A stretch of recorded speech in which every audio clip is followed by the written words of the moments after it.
Bismillah. Assalamualaikum warahmatullahi wabarakatuh.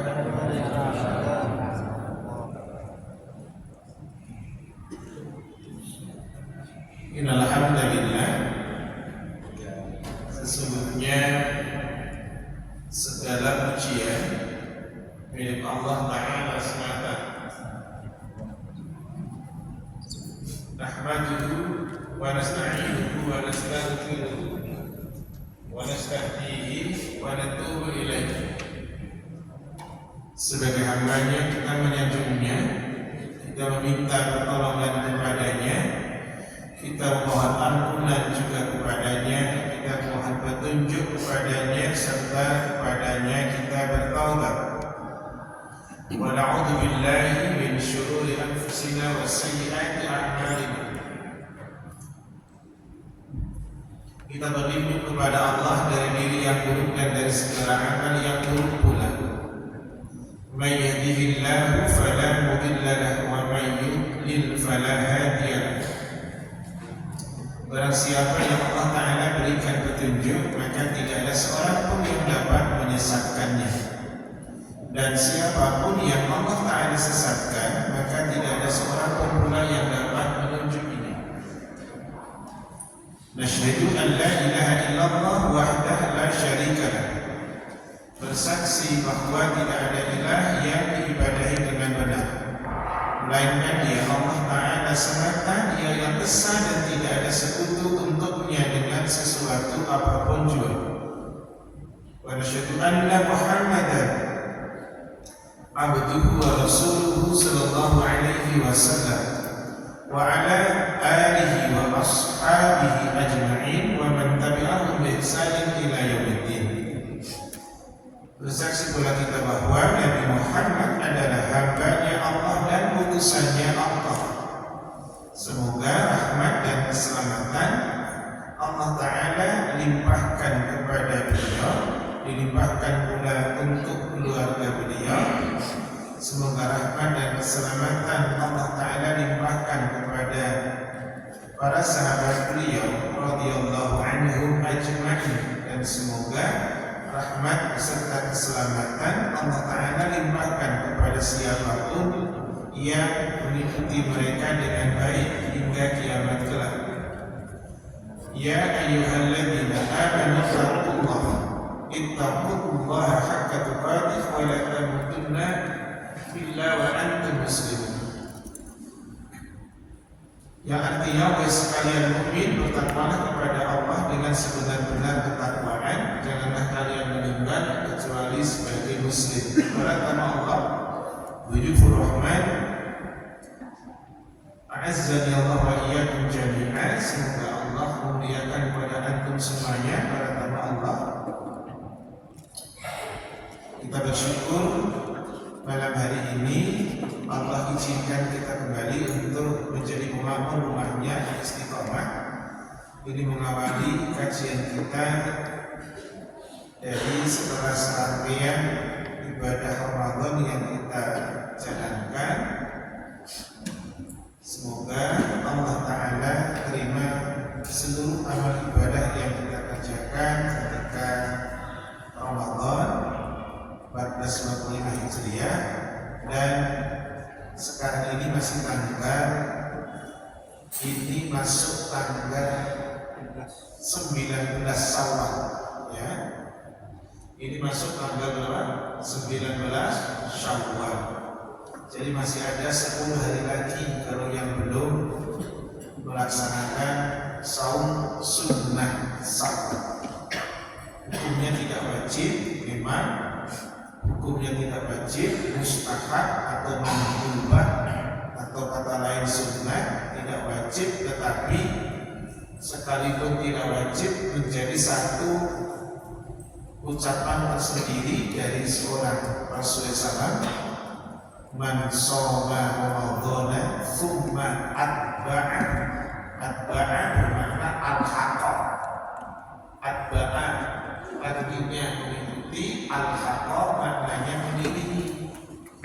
Jadi siapa yang saum Ramadan kemudian mengiringinya sittan min Syawal dengan 6 hari dari bulan Syawal, maka karena kasyiyami dahri, seperti puasa setahun penuh. Jadi Rasul sebut dengan kata sitan min Syawal. Antum buka yang punya arba'in, nomor hadisnya adalah 38. Antum yang punya arba'in, nomor hadis 38, antum buka, itu di situ tertera tentang yang dibicarakan dalam hadis itu adalah auliyaullah. Apa artinya? Wali-wali Allah. Wali-wali Allah, teman-teman, itu tidak harus bisa merubah batu jadi nasi, karena tutorialnya sulit, ya.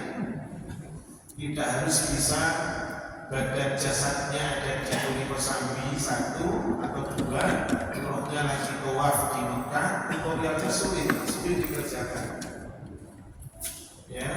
Atau bisa terbang, sulit. Tetapi sebagaimana yang disampaikan oleh Allah Ta'ala di dalam Al-Quran surat 10 ayatnya 62 dan 63 serta 64, tapi persisnya di ayat 62 dan 63. Nampaknya itu adalah hasil akhir. Prosesnya di 62 dan 63. La khaufun 'alaihim wa lahum yahzanun. Itu di 62. Ana awliya ala inna awliya Allahi la khaufun 'alaihim wa lahum yahzanun. Tidak ada rasa takut, tidak ada rasa khawatir. Itu 62. 63-nya alladzina amanu wa kanu yattaqun. Untuk menjadi syaratnya wali Allah selain 62, 63. Orangnya mesti mukmin, orangnya mesti takwa. Nah, sekarang saya lanjutkan di hadis nomor 38. Man 'ada li waliyan faqad 'adantuhu bil harbi. Allah menggunakan kata 'ada, pakai ain, pakai alif, pakai dal, pakai alif lainah. Apa maknanya 'ada? Adalah berlebih-lebihan. Maka ada namanya mu'tadin, orang yang berlebih-lebihan. Man 'ada li waliyan, siapa yang berlebih-lebihan terhadap waliku. Makna 'ada di situ haraba, memusuhi, memerangi. Siapa yang memusuhi, memerangi waliku, maka aku izinkan, aku kumandangkan untuk memerangi dia juga. Kemudian kata Allah, wa ma taqarraba ilayya 'abdi bi syai'in ahabba mimma iftaratuhu alayhi. Tidaklah seorang hamba mendekatkan diri kepadaku dengan sesuatu yang lebih aku cintai dari apa yang telah kufardukan kepadanya. Jadi sesuatu yang fardu, apa makna fardu? Dikerjakan pahala, ditinggalkan dosa. Aku sudah tahu mana fardu. Di antaranya sholat, di antaranya berbusana muslim. Siapa yang tidaklah mendekatkan diri kepadaku dengan sesuatu yang lebih aku cintai selain dari apa yang telah kufardukan. Jadi yang fardu seorang wali itu melaksanakan. Kemudian ma yazal sama dengan la yazal, ma yazal ilayya 'abdi bin nawafil hatta uhibba. Senantiasa mendekatkan ma yazal. Apa? Ya taqarrub, ada kata taqarrub. Ma yazal ya taqarrub ilayya bin nawafil, ya. Senantiasa hambaku mendekatkan diri kepadaku dengan an-nawafil. Itu bentuk jamak taksir, tunggalnya nafilatun, jamaknya nawafilun. Apa nawafil? Ibadah-ibadah sunat, berarti tidak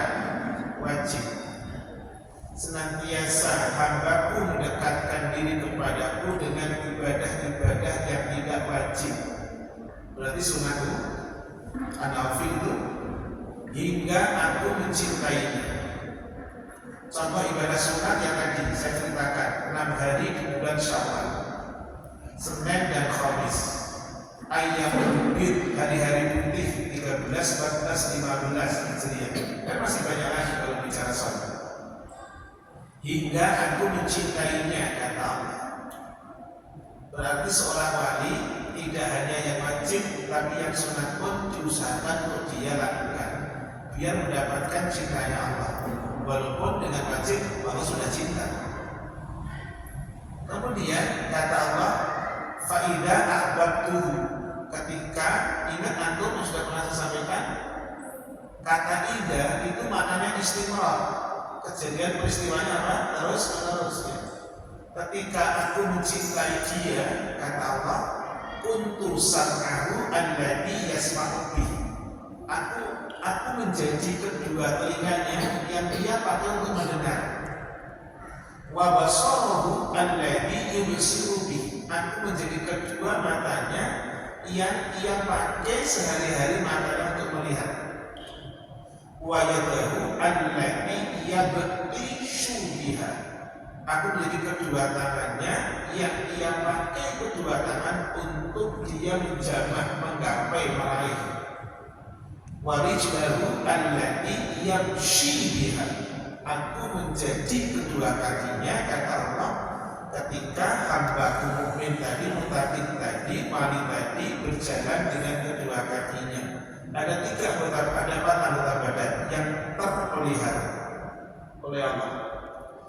Kemudian kata Allah belum usai, wala in sa'anani, ini endingnya pakai lamnya lam taukid teman-teman, dan sungguh jika dia minta kepadaku, la u'tiyanna, pakai lam taukid nun taukid, benar-benar aku akan memberi ke dia. Walakin ista'adani, dan sungguh jika dia minta perlindungan kepadaku, isti'adah, la u'idanna, benar-benar aku pasti melindungi dia. Itu narasi dari hadis qudsi yang dikeluarkan oleh Imam Bukhari di hadis Arba'in nomor 38. Baik, qadarullah, kita akan berbicara itu sekarang. Syurutu qabulil amal, syarat-syarat untuk diterimanya amal. Afwan, ini kacamatanya karena anak lupa bawa, jadi anak pinjam punya masjid. Ya. Baik, saya akan ulas kembali syarat diterimanya amal. Nomor 1, pelakunya muslim mukmin dan mengesahkan Allah, dan iman billah wa tauhid. Kalau tidak mukmin tidak diterima, tidak mengesahkan juga tidak diterima. Jadi mesti pelakunya mukmin, muwahhid. Nomor 2 yang sudah saya sampaikan, al-ikhlas, pelakunya mesti ikhlas. Ranahnya hati semata-mata menerima ibadah untuk Allah Ta'ala semata. Tidak ada riya, tidak ada sum'ah. Nah inilah yang ketiga. Tadi itu ada ditanya sama ibu tadi, Ustaz, bagaimana kalau saya minta ruqyah kepada orang yang belum mengenal sunnah? Apakah ruqyahnya manjur? Itu pertanyaannya kan. Saya jawab, manjur dan tidak itu wilayah Allah. Tetapi sebelum masuk kata manjur adalah diterima, maqbul. Untuk bisa diterima, maqbulun, diterima, syaratnya 2, yaitu ikhlas, dan yang sekarang ini mesti mencontoh. Nah, saya khawatir kalau yang meruqyah orang yang belum mengenal sunnah, saya khawatir nanti model ruqyahnya khawatir jauh dari tuntunan sunnah. Untuk lebih menyelamatkan, maka belilah, tadi saya sarankan, belilah buku-buku yang mengajarkan ruqyah syar'iyyah, atau kalau minta tolong kepada orang yang orangnya meruqyah dengan cara yang syar'i. Inilah yang ketiga, al-muwafiqah lima jaa bihi Rasul sallallahu alaihi wasallam. Selaras, syarat yang ketiga ini sesuai, selaras dengan apa yang dibawa oleh Rasulullah sallallahu alaihi wasallam. Jadi amal agar diterima mesti selaras dengan yang Rasul bawa. Baik. Ada orang yang kemudian mengatakan, apakah rokok itu haram? Ada yang mengatakan itu. Apakah di Quran ada kata-kata? Kalau ada yang tanya begitu, atau balikin. Apakah ada di dalam Quran beras itu halal? Atau tanya balikin. Karena di dalam Quran tidak ada beras itu halal.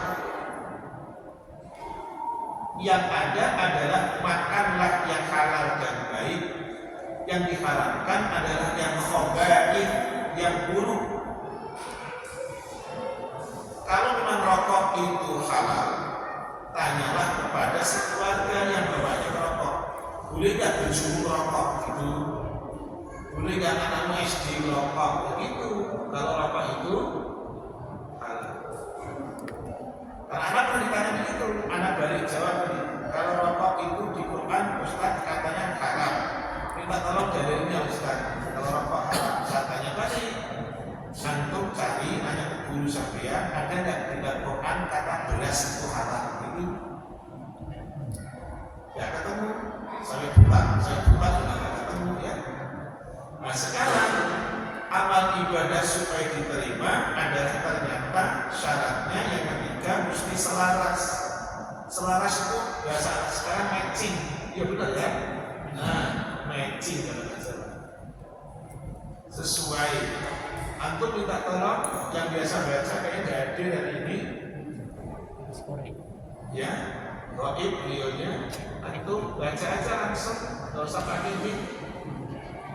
Kelamaan ngambil mic antum. Surat 59, monggo.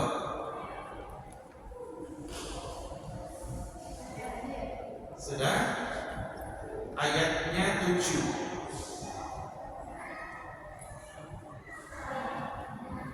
Surat Al-Hasyr. Nah, masuk yang Abu Kaisar yang yang menunjukin Quran ayat 7 ya.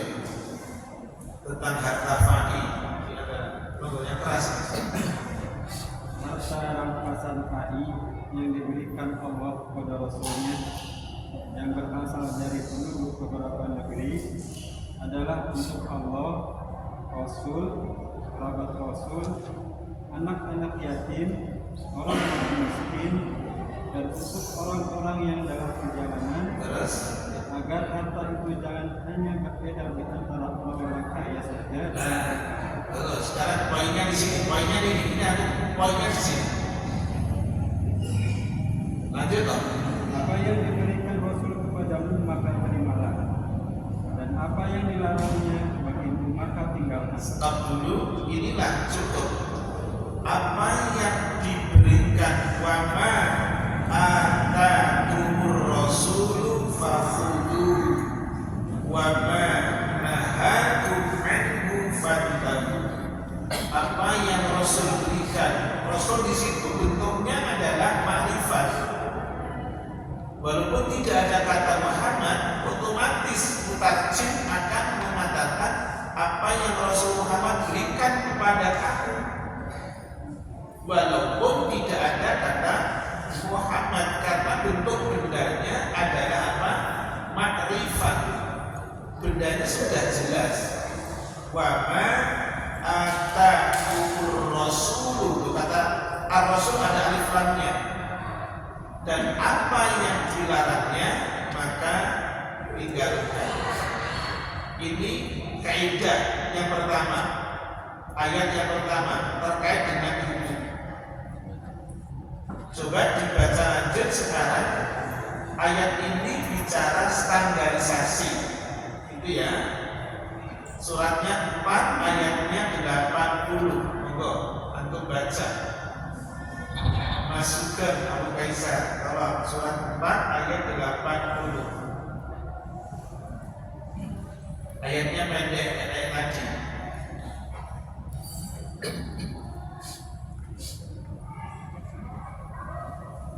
Barang siapa menaati Rasul, Jangan menanti, mentaati. barang siapa menaati Rasul Muhammad, maka sesungguhnya dia adalah menaati Allah.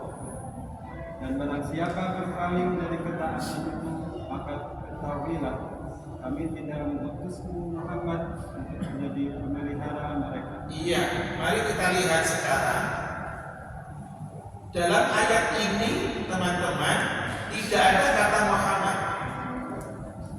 Tetapi di dalam penerjemahan otomatis mutarjim akan mengemukakan kata Muhammad. Mayyu'ir Rasulah, karena kata Rasul adalah kembali bentuknya ma'rifat, bendanya jelas. Siapa mentaati Rasul Muhammad berarti sungguh telah mentaati Allah. Baik, anak ulang lagi sekarang masuk ayat yang ketiga. Mudah-mudahan semakin jelas antum. Surat 4 sama, ayatnya ayat 65. Silakan. Allah menggunakan kata sumpah dalam ayat ini. Maka demi Tuhanmu, mereka tidak beriman sebelum mereka menjadikan engkau Muhammad sebagai hakim dalam perkara yang mereka perselisihkan. Stop dulu, teman-teman. Terjemahan tadi ada kata Muhammad, walaupun dalam redaksi ayat tidak ada kata Muhammad. Lanjut, nanti saya jelaskan.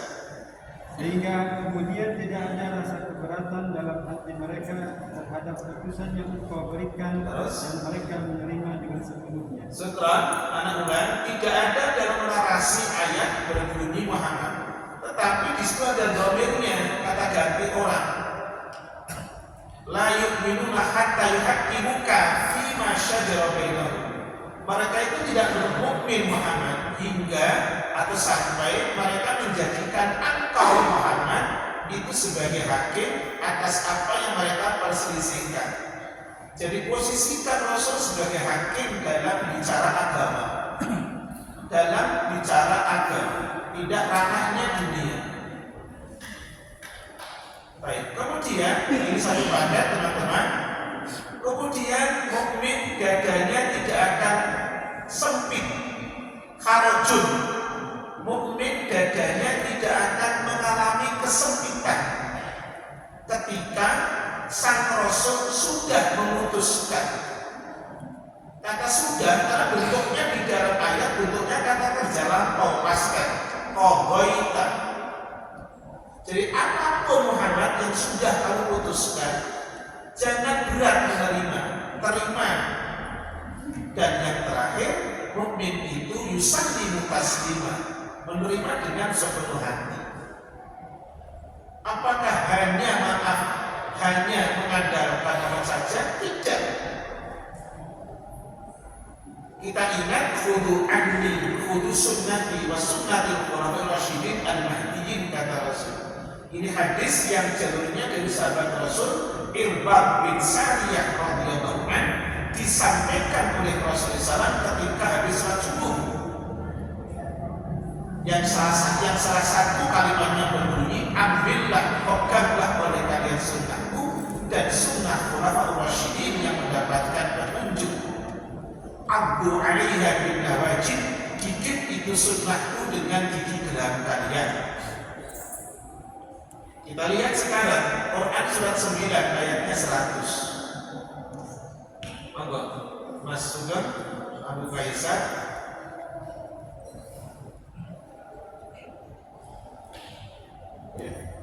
Dan orang-orang yang terdahulu lagi yang pertama-tama masuk Islam di antara orang-orang Muhajirin dan Ansor dan orang-orang yang mengikuti mereka dengan baik. Allah ridho kepada mereka dan mereka pun ridho kepada Allah.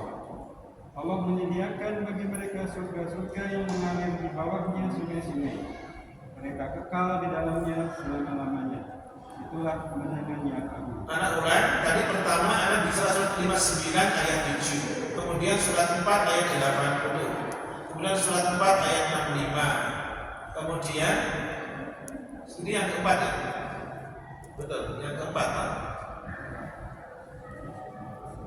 Ini surat 9 ayat 100. Di dalam ayat itu dibicarakan oleh Allah Ta'ala dengan mengawalinya menyebut generasi yang pertama-tama kali masuk Islam dari kalangan Muhajirin dan Ansar. Kemudian ada satu hadis. Hadis ini jalurnya dari sahabat Rasul Abu Hurairah radhiyallahu anhu, dikeluarkan dan disepakati kesahihannya oleh Imam Bukhari dan Imam Muslim. Apa yang Rasul sampaikan? Khairun nasi qarni, sebaik-baik manusia itu pada qurunku. Siapa dia? Yakni sahabat Rasulullah, para sahabat Rasul sallallahu alaihi wasallam. Summa alladziina yalunahum, summa alladziina yalunahum. Orang-orang sesudahnya tabi'in dan orang-orang sesudahnya tabi'un tabi'in. Jadi sederhana sekali cara kita beribadah. Bagaimana pandangan mereka para sahabat, bagaimana pandangan mereka para tabi'in, bagaimana pandangan mereka para tabi'un tabi'in. Ikuti cara-cara mereka yang sudah dipandang valid oleh Rasulullah SAW. Maka di dalam hadis ini penutup, di dalam hadis Arba'in nomornya 5.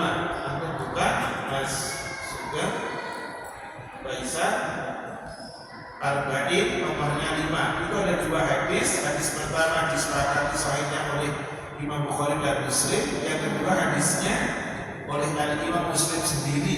Silakan. Dari Ummul Mukminin Ummu Abdillah Aisyah radhiyallahu anha, dia berkata, Rasulullah sallallahu alaihi wasallam bersabda, siapa yang mengada-ngada dalam urusan agama kami ini yang bukan berasal darinya, maka dia menolak. Iya, itu hadis yang pertama ada dua-duanya dibaca.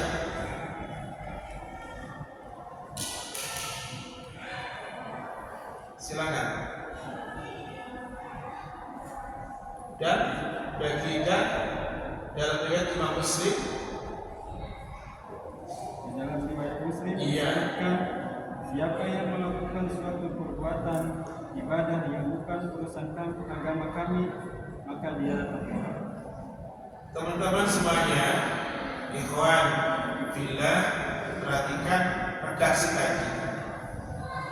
Yang dibicarakan itu ranahnya agama, yang dibicarakan ranahnya ibadah.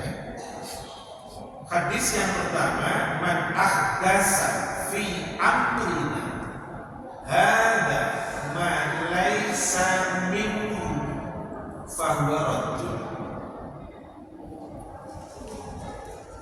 Hadis yang kedua bunyinya, man amila amalan laisa alaihi amruna fahuwa raddun.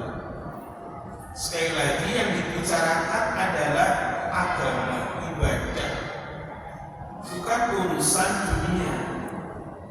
Jadi satu contoh umpamanya, ada orang yang mengatakan, ya kalau begitu makannya jangan nasi, makannya gandum. Tuh, yang ditanam di Indonesia itu adalah untuk masyarakat kita rata-rata beras, nasi, makannya nasi. Kalau begitu, kalau umroh haji nggak usah naik pesawat, naik unta. Di sini adanya bukan unta, adanya pesawat. Dan yang dibicarakan untuk umroh haji itu bukan naiknya apa, ibadahnya, berangkatnya, caranya seperti apa. Yang dibicarakan bukan naik apa, manasik kamu seperti apa. Itu yang dibicarakan, bukan naiknya apa. Maka tidak dibicarakan mau nasi, mau cendol, mau apa, enggak. Yang dibicarakan makan halal atau tidak. thayyib atau tidak yang dibicarakan itu. Baik, kita masuk di bab baru, asyirkul akbar. Kita akan bicarakan bab baru, kesyirikan besar. Syekh Jabir Zainu rahimahullah ditanya, ma huwa a'dhamud dzunubi indallah. A'dham itu bentuknya adalah sifat mubalaghah. Ad-dzunub itu adalah bentuknya jamak taksir dari bentuk tunggal dan dun, jamaknya dzunubun. Syekh ditanya, Syekh, dosa-dosa yang paling besar itu apa? Dosa yang paling besar itu apa, Syekh? Ada satu hadis jalurnya dari sahabat Abu Hurairah, Rasul sampaikan, ijtanibu as-sab'a al-mubiqati. Jauhilah oleh kalian 7 dosa besar yang membinasakan. Dari 7 itu yang pertama adalah kesyirikan, kemudian adalah sihir, kemudian membunuh jiwa yang diharamkan, kemudian makan riba, kemudian lari dari peperangan, menuduh wanita baik-baik melakukan zina, kemudian apa nomor 7? Coba yang tahu, saya lupa tuh. Yang punya hafalannya, saya ulang. Syirik, sihir, membunuh jiwa yang diharamkan, makan riba, kemudian makan harta anak yatim baru, kemudian menuduh wanita baik melakukan zina, dan yang terakhir tadi adalah lari dari peperangan. Baik. Di sini saya memberikan jawaban, a'dhamud dzunubi asyirku billah. Di antara dosa yang paling besar adalah melakukan kesyirikan kepada Allah. Melakukan kesyirikan kepada Allah. Saya menunjukkan dalil yang beliau ambil adalah suratnya Luqman, suratnya 31, ayatnya 13. Ayatnya 13. Baik, sebelum dibaca, karena yang ini menggunakan satu kata yang ada di dalam ayat 13. Teman-teman dengarkan. Ibrahim, Yakub manggil anaknya Bunaya. Oke ya? Atau Baniya. Luqman ayat ini surat 31 ayat 13 manggil anaknya apa? Ya Bunaya. Kemudian Nuh alaihi salam manggil anaknya sama apa? Ya Bunaya. Saya ingin berikan komparasi aja, perbandingan buat antum. Anaknya Ibrahim, anaknya Yakub, nurut Yakub, nurut Ibrahim. Iya. Anaknya Ibrahim 2, anaknya Yakub berapa? 12. Nurut bapaknya. Anaknya Luqman nurut bapaknya, panggilannya sama. Anaknya Nuh yang dipanggil sebagaimana surat 11 ayat 42 dan 43 itu adalah Kan'an. Nuh punya 4 anak, ada Sam, ada Ham, ada Yafis, ada Kan'an. Yang 3 ikut Nuh naik ke dalam apa? Bahtera. Tapi yang 1 enggak. Anak ini anak yang tidak penurut. Kalau bahasanya anak sekarang ya BANDEL. Silakan jangan saya nggak pakai bahasa itu karena ada anak. Tetapi Nuh panggil anaknya tetap apa? Ya Bunaya. Saya ingin mengajak saja kepada antum semuanya, apapun kondisinya anak itu panggilnya tetap harus yang cantik. Apapun kondisinya, panggillah dengan panggilan yang sayang. Karena Nuh itu tidak mendapatkan apresiasi. Jangankan anaknya Kan'an, istrinya aja tidak ikut Nuh. Tapi Nuh panggil anaknya apa? Ya Bunaya, irkab ma'ana. wa la takun ma'al kafirin. Itu ayat 42 itu. Ayat 43-nya surat 11 anaknya bilang, qala sa'awi ila jabalin ya'simuni minal ma'. Bapak, saya ingin berlindung di gunung yang paling tinggi biar saya tidak tersentuh oleh air. Tetapi anaknya tetap termasuk minal mughraqin, termasuk orang yang ditenggelamkan. Jadi apapun kondisi para buah hati kita, tetaplah memanggil dengan panggilan sayang. Gak usah dibawa temennya, gak usah. Ini juga untuk jenengan, bukan punya cucu juga. Ayat 13. Dan ingatlah ketika Luqman berkata kepada anaknya, ketika dia memberi pelajaran kepadanya, wahai anakku, janganlah engkau menyekutukan Allah. Sesungguhnya menyekutukan Allah adalah benar-benar kezaliman yang besar. Luqman itu hanya menyampaikan aja tarbiyah kepada anaknya bahwa syirik itu tidak bagus kan. Syirik itu dosa yang terbesar, itu bahasa zalim terbesar. Itu disampaikan oleh Luqman kepada anaknya. Tapi ternyata ketika anaknya seperti kata, Nuh tetap mengajak. Kok tentu anaknya Luqman bagus, tapi kan tidak untuk anaknya Nuh yang kanan. Apakah Nuh meninggalkan? Tidak. Nuh itu tetap sayang. Bentuk sayangnya ayat 42, Nuh manggil supaya dia naik ke bahtera. Ayat 43 itu anaknya menolak, yang akhirnya hukuman Allah dia termasuk yang ditenggelamkan. Ayat 44 surat 11, keputusan Allah, bumi difirmankan, air difirmankan, maka masuklah mereka termasuk yang ditenggelamkan. Berhentikah di situ? Enggak. Ini loh tarbiyahnya. Jadi antum yang jadi guru, antum yang jadi murabbi, yang jadi murabbiyah, antum yang jadi orang tua, belajarlah dengan Nuh. Maka dia Rasul, di antara Rasul mendapatkan ulul azmi. Ulu artinya yang memiliki, al-azmu ketangguhan, kesabaran yang sangat tinggi, itu azam.